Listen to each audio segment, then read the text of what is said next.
Hi, welcome to Policy Connections. Today we have Senator Dean Cameron, the Chairman of the Joint Finance and Appropriation Committee. Thank you, Senator, for joining us today. Thanks, Jason. Thanks for the invitation. Absolutely.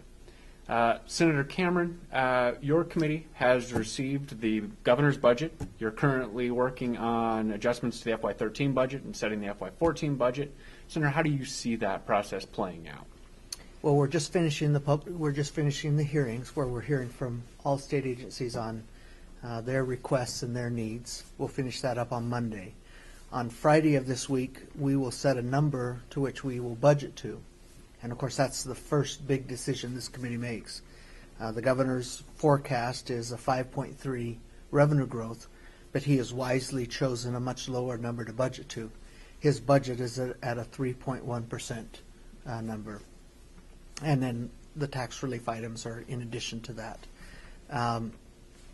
So one of the tough decisions that the legislature is going to have to make is, do we believe the 5.3 revenue growth is accurate, or should we use a lower number?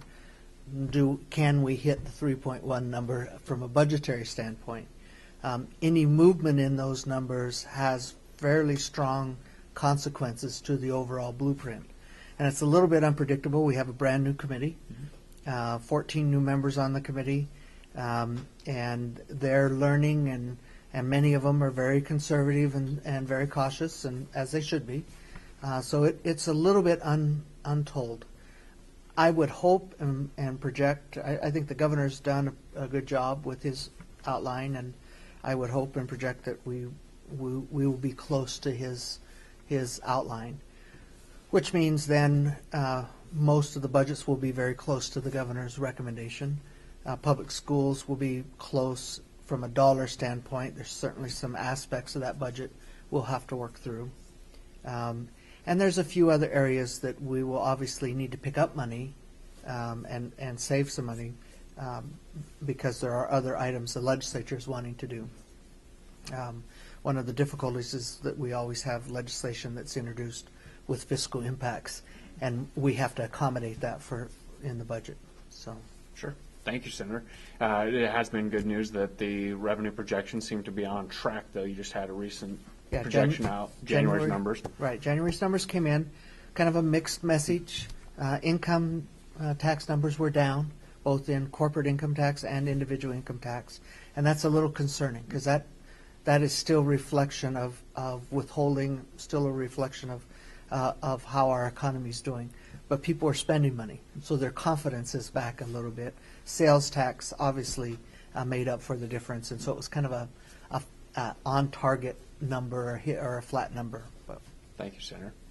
Another major issue that's important to this association and all of industry that you're very familiar with is the state healthcare exchange. Your Commerce Committee last week passed out the state exchange bill, Senate Bill 1042, on an 8-to-1 vote. Senator, how do you see that playing out on the Senate floor? Well, I think there's a lot of moving parts and a lot of things at play at this time, and certainly folks are working on the issue. I think it will pass the Senate floor. I think it will pass on a decent margin.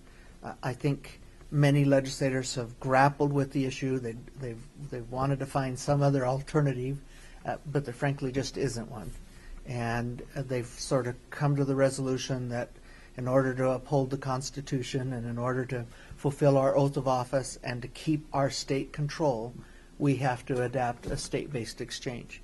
And that really is the best solution for Idaho citizens and Idaho businesses. And so I think it will pass the Senate.